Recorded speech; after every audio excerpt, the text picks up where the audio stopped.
Welcome to Practical 62443 Based Risk Assessment Exercise. I'm Saurabh, and in this course, you'll gain hands on experience in performing cybersecurity risk assessments using the IEC 62443 guidance. Industrial control systems, or ICS, are the critical engines of our infrastructure, and safeguarding them against cyber threats is more vital than ever.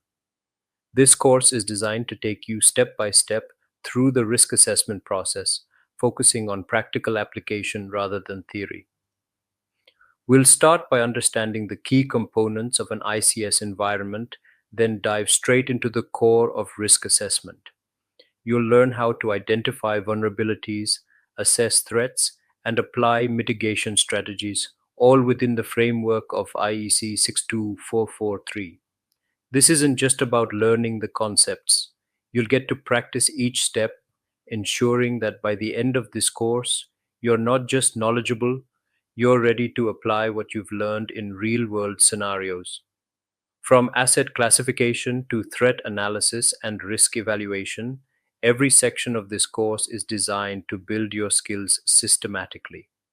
Interactive exercises and case studies will reinforce your learning, making this a truly practical experience. Let's get started on mastering the practical application of 62443 in cybersecurity risk assessment.